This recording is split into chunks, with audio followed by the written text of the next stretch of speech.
Welcome back to This Week on Staten Island. I'm Anthony Pascal. While we know who the Republican candidate will be in the race to replace Congressman Michael Grimm, we are still waiting to hear from the Democrats as to who they'll put up to face Dan Donovan. Joining me now to talk about where they're at in that process to select a candidate is the chairman of the Staten Island Democratic Committee, John Gulino. He's joining us from our Staten Island Bureau. John, thanks so much for being here. Good morning, Anthony, and thank you for having me. It's a pleasure to be here. I want to ask you first where you're at in making your decision.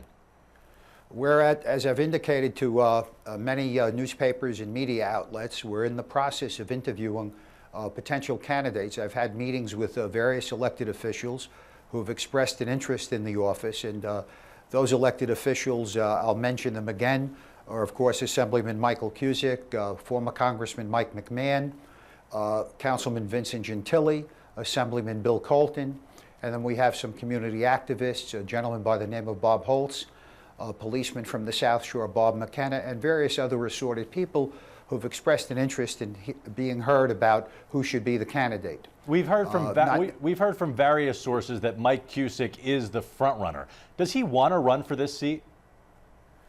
He hasn't declared officially, as Dan Donovan didn't declare officially until recently. So no, there's been no official declaration. And at the present time, the process that I'm conducting, as I've indicated to many people, is a very transparent process, as opposed to saying, okay, this is my candidate and I have that power to do so. I've decided that we need a much more transparent process, especially in light of the fact that I think that who represents the people of Staten Island in Congress is extremely, extremely important.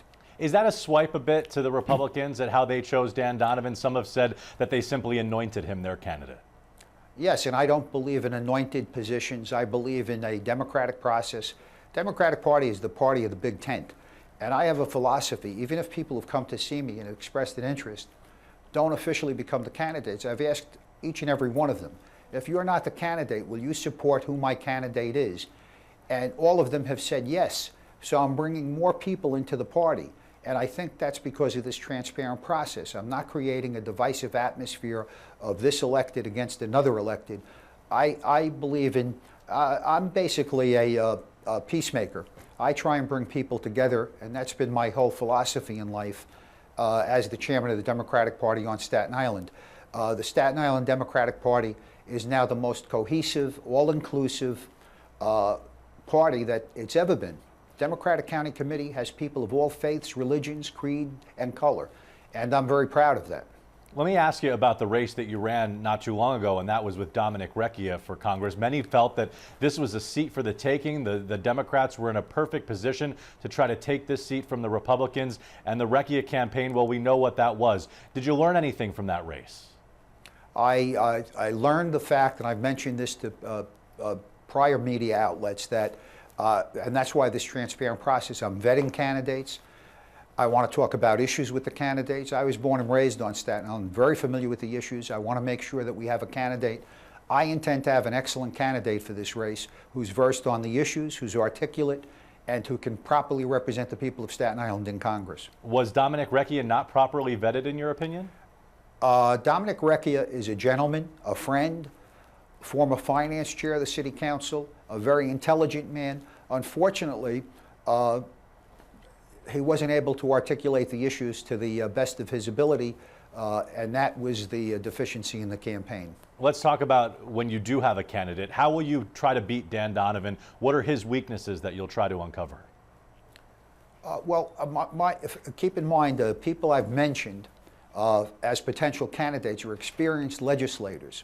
Dan Donovan's a prosecutor, also a friend, also a gentleman, but he doesn't have the experience. Congress is about legislating, about drafting bills to help the people of a constituent district.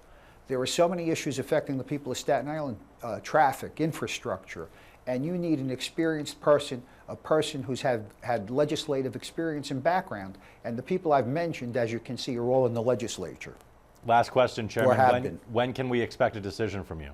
I've indicated that on or before the end of the month, we'll have a declared candidate. And we will wait for that. Chairman of the Staten Island Democratic Committee, John Gulino, thanks so much for joining us from our Staten Island Thank Bureau. you, Anthony, and thank you. Welcome. All right. Bye-bye. It is time for a break, but when we come back, The city launched its municipal ID program this week, but many who tried to get a card were turned away due to long lines at the borough's only processing center, including City Councilwoman Debbie Rose. The councilwoman will join me to talk more about the program when we come back.